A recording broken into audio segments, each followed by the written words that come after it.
Welcome to the Effective Engineering Manager Podcast. Hello, Adam. It's your time today. I anticipate an intriguing topic today. What do you want to talk about? Thanks, Slava. I'd like to talk about an often neglected but important topic for managers, and that topic is observe and absorb. Slava, have you ever felt like a fly on a wall in a meeting with a bunch of managers or executives, and you're sitting there just trying to gauge and understand all the interactions? Yes, I feel like I do this all the time, and I always amazed how much I learn about these people. Do you do the same? Yes, actually, and it was from realizing that that I came to this topic of observe and absorb, and it truly is intriguing when you think about it, how much you can learn both about your own peers, your bosses, executives, and even your own team, your direct reports as well, just by being attentive, right? Just by listening, using your senses to gather information, process it, right? Absorb it, and translate it into something that you can use as a manager to be more effective. Being able to digest your environment and translate it into actions that you can use and do as a manager to be more effective in all of your business relationships is such a key foundational skill. And it's one that will unlock many opportunities for you, especially being a manager in a role where you are now responsible for people, product, strategy, and your career will be based off of how effectively you can balance and deliver results on all of those. Wow, that makes a lot of sense. Let's get into this a bit more. And can you tell us more about observe and absorb? Sure. And as I mentioned, it's one of the most overlooked aspects of managing. As a matter of fact, observe and absorb is one of our effective engineering manager key traits that we've come up with, and you're not going to necessarily hear that outside of us, because I think it's a phrase we coined to capture this concept. Things that we're sort of expected to do. We're sort of expected as managers to be able to observe interactions, understand how our boss likes certain things, or how a boss, via vice president or executive, expects information to be delivered to them, or how strategy is supposed to be implemented. So we're expected to know this, we're expected to do it, but we're never shown how to do it effectively. And more importantly, as a manager, when you have directs under you, this is also an equally important skill. The more that you can understand the interactions of your team and gauge what is going on amongst your team, the more that you can be effective in either continuing the good things or fixing some of the things that may need to be addressed within the team, or even just understanding what it is that you have as your team, right? Your team is not just there to act as machines and do tasks. They're there as individuals, as human beings that are interacting together, and you want to get the best out of that. And you want to, whatever group of folks you have together, you want to be able to leverage the strengths that they have as a unique unit together. So observe and absorb is a really important topic. And it's important for the following reasons. First, it provides the ability for you as a manager to be able to do what we call translate. So as a manager that sits between a manager, a boss above you, and a team below you, you are always doing this balancing out of translating, right? You're receiving information up from above. It could be strategy, it could be direction, it could be specific task, it could be other things. And you're being expected to convey that to your team. Now, you're not just a messenger, right? If your boss wanted to relay stuff to the whole team, they could just send an email. That's not why you're there. You're there to translate. You're there to take the direction, understand what it means. So you're being able to translate up and communicate upwards, gather that information, and now translate it in a way that your team will be able to digest it, right? With the information and context that they have. And observing and absorbing comes into play here because the more that you can observe in how things work above you, the more that you can fit into some of that mold and then convey some of that down below, because every organization has its own, is going to have its own style, it's going to have its own culture, and you want to be able to tap into that. Secondly, it's going to allow you to build better working relationships, laterally and vertically. As a manager, you're going to be in a lot of situations where you're going to have to reach out to your peer managers in other teams and other organizations, right? People that are at the same level as you, but people that you're not necessarily connected to in the organizational tree, but you have to build those relationships. And the way you build those relationships is by understanding what motivates those other individuals. How can you help them? How can you get their attention? How can you persuade them? How can you best communicate with them? If you're an engineering manager and you need to reach out to a peer in the business group, for example, right? You need to understand what their motivation is, and also what they see as the value that you're bringing as well. So building better working relationships is key. Third, it allows you to understand how all the key stakeholders operate and their professional motivations. And it comes back to this little, snippet we talked about in the beginning. When you're a fly on the wall in a meeting as just a manager, the more that you can pay attention and observe and understand, when you have a boss or an executive of some kind in a meeting, someone that's maybe 2 or 3 levels above you, the time that they're in a meeting with you is not just for you to gain information from them, but to also understand how they operate. What gets their attention? What are the things that certainly do not get their attention? What are the things they don't like? What are the things they recognize? What are the things they appreciate? Are they the type of people that you can relate to informally? And does that, help ease the tension in the room? Or are they a more, command and control type person? The more that you can understand that, the more that you're going to be able to effectively communicate with those individuals. And then fourth, coming into your own team, observe and absorb makes you a better coach and role model for your own team. So with your team, when you're in a management position, you're going to be responsible for doing some of the work for your team, right? You're going to be dealing with people who are not necessarily at your level, both in professional maturity or in expertise. And you have to understand those gaps, recognize them, and find ways that you can actually be a role model, right? Not everything is always going to go smoothly. You're not always going to have, the ideal people on your team, but that doesn't make them bad individuals and doesn't mean that they're not effective. As a matter of fact, it's your responsibility as a manager to help them become more effective. So the more that you can understand how people operate, and when you can identify anomalies, or when an individual seems to be off, or where people seem to be struggling, or where there seems to be tension in the group, or even in a scenario where, someone on your team may come to you for advice or questions, how you respond to them in that moment or moments is going to be key to that their success as well, right? If someone comes to you with a question and you kind of blow them off, how likely are they going to be able to come back to you when they have another question, right? Or feel that you're open to that. And last but not least, observing and absorbing is great because it's a palette of information that you can gather, that you can use at any time. And when you can use that information effectively, it's going to open up opportunities upward. Because when you're able to recognize how people above you operate and relate to them and communicate in that language and do this translation, the more that you're going to be able to open up opportunities to grow. People are going to recognize you and say, "Oh, wow, this guy really gets it. We need to put him in a higher position, or he can do more, or he's done a great job with his team. What has he done so well that we want to share with the organization?"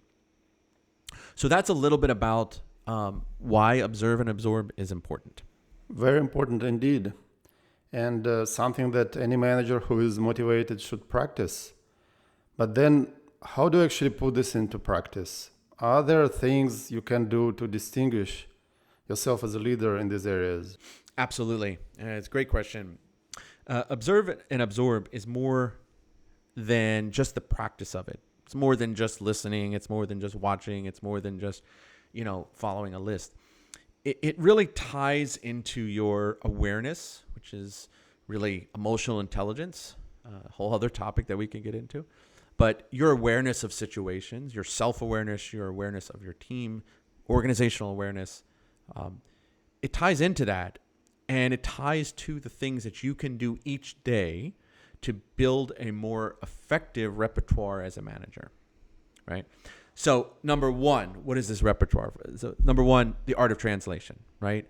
When your manager is giving you information, the more that you can reassure your manager that you have absorbed that information, you've asked the necessary questions, and you understand the silver lining to it, right? Your manager is going to ask you to do tasks and do different things. And kind of nestled into that is going to be kind of strategy, some little bit of politics, a little bit of different things that your manager is going to kind of sometimes subconsciously just share with you that they're going to expect you to be able to understand, right? And understand what that means, right? When your manager says, hey, we got to do this feature because, so-and-so says we need to do it, you shouldn't have to be explained why. You should understand, okay, I know why they want to do this because, this ties into our strategy here. And even though it's not something that my team will really love, I understand why, right? And then so you have to then take that and translate it into something that you can share with your team so that they're motivated as well. And that art of translation, of gathering information, being able to build the confidence in your boss that you have that information, you understand the why, and that you can take it to the next step and share it with your team to deliver those results in a way that is not going to be negatively received by your team, is really what translation is all about. Same thing the other way around. When your team comes to you with questions or with concerns, you have to understand where that's all coming from, right? Maybe there's something they're missing that you need to share, and you need to go to your boss and say, hey, my team is constantly coming up with questions with regards to this. There's something missing. How can we better communicate that, across the department better or across the organization, right? Next is when you're sitting in meetings, this is an opportunity for you, right? Every time you're in a meeting as a manager, it's an opportunity. It doesn't matter if you're in a meeting with your team, if you're in a weekly staff meeting, or if you're in some strategy meeting. It's always an opportunity. Use that as a time to gather data. Don't just sit there locked into your laptop working on other things. Use it as an opportunity. Read the body language of people in the room or over the Zoom. Look at what people's hot buttons are, and take note of that. Note that, okay, this person clearly doesn't like this, or this manager clearly has a strong interest in this particular area. Okay, I should note that, if I ever need to work with them on something. Third, you're the only one that can represent your team. And I think this is the essence of observe and absorb at its core. Because as a manager, we are not just cheerleaders for our team, but we are the only ones that can represent your team, right? No manager above you is going to have the visibility that you have on your team. And if in your gut and if in what you're seeing is wrong, or you feel like your team is faced with a particular challenge, you're probably right. And you have to be able to recognize that and communicate it. So you have to kind of stand up for your team when they need you to. And you need to show that, and because they're going to be looking for that. Similarly, understanding your own team dynamics.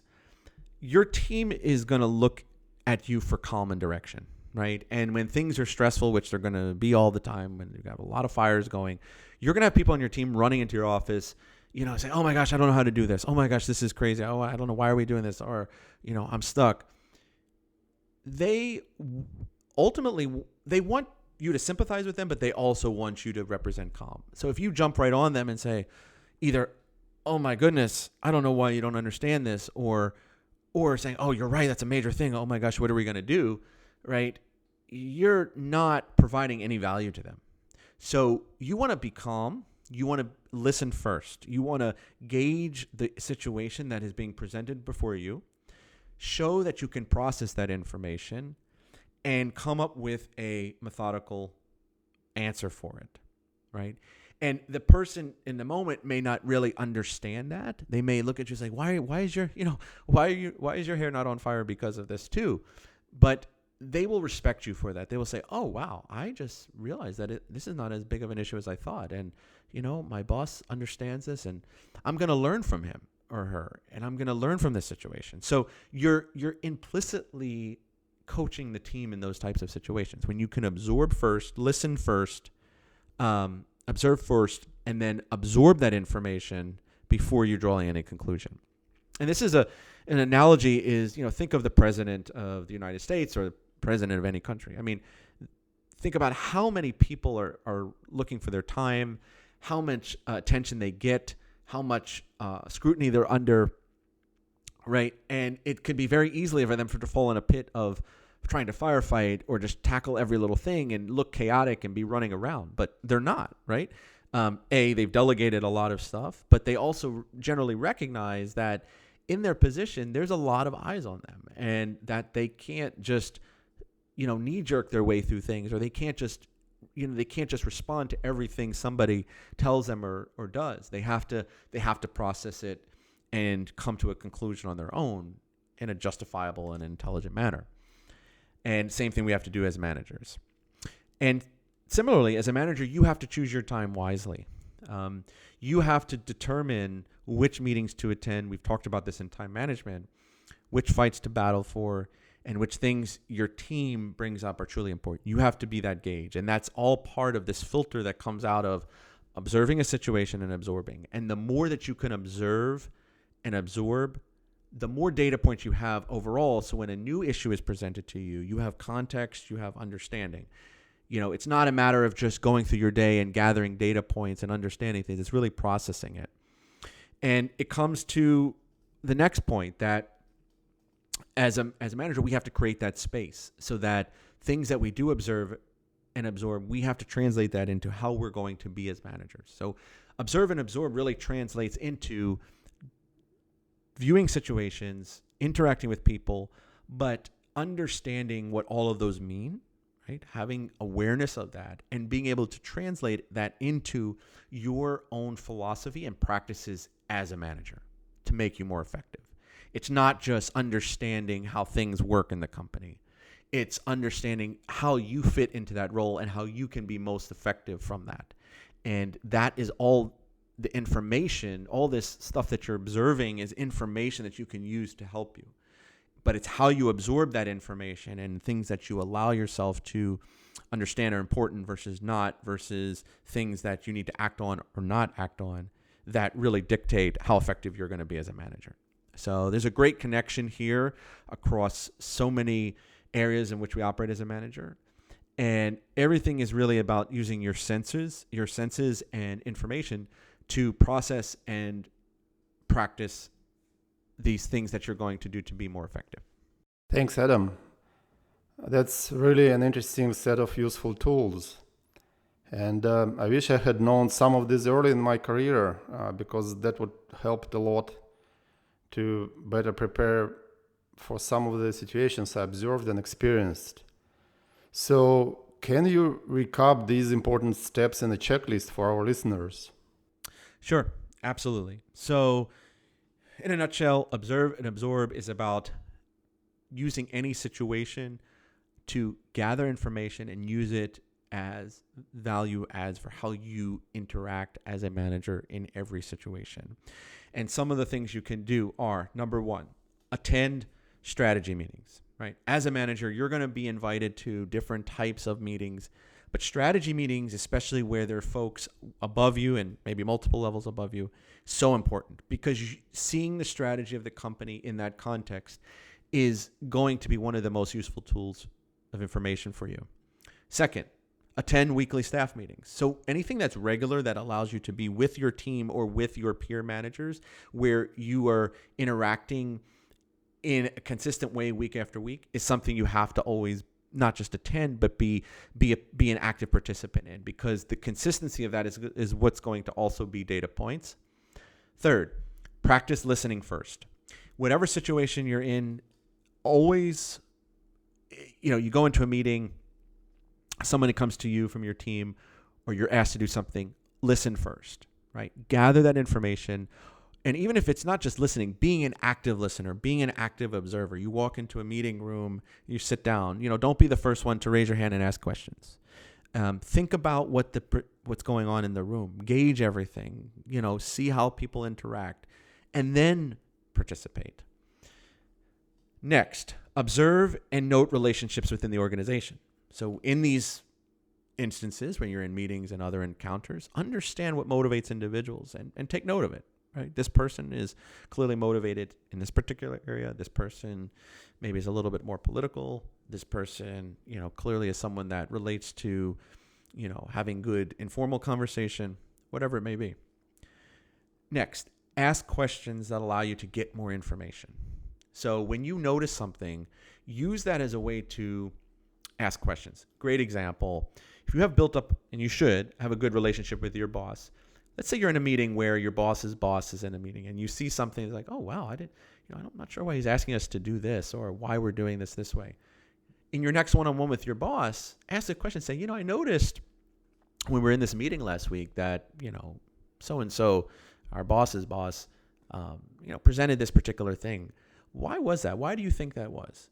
And then, hopefully your boss will explain, he really likes this type of thing, and this is something that, we're being measured on, and whatever. It'll open up that conversation, again, for you to get more information. So ask questions, and it's perfectly legitimate to do in a professional and understanding way. And your boss will respect you for that too, because think about it. Your boss is motivated to help her boss or his boss. And so the more that you understand how you can help them help their boss, the more they're going to appreciate that, right? And understand that. So asking good questions is important. Next, listen when your team is calling, right? What does that mean? So when your team clearly, or any individual in your team clearly is reaching out for some reason, or something seems different than the norm, again, listen, but maintain calm. If they feel concerned about something, usually they're coming to you because they are trying to gauge how you respond to a particular situation. Sometimes they're doing it to vent, but sometimes they're usually to see how you gauge how you respond to that. So listen when your team is calling, and be open to it.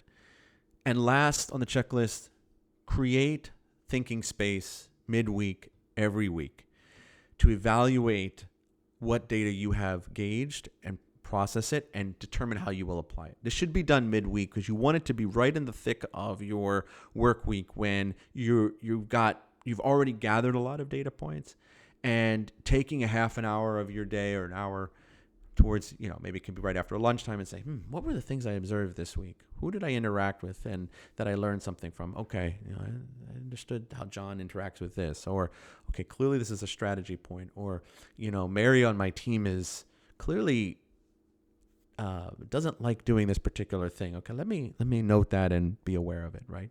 So it creates that space for you to evaluate and determine how you'll process that. So that's a great checklist to get started with observe and absorb, and I think it will help you be a more effective manager for it. Thank you, Adam. This is really good stuff, and I'm looking forward to more good stuff. Thank you, Slava. More good stuff is certainly on its way. Stay tuned.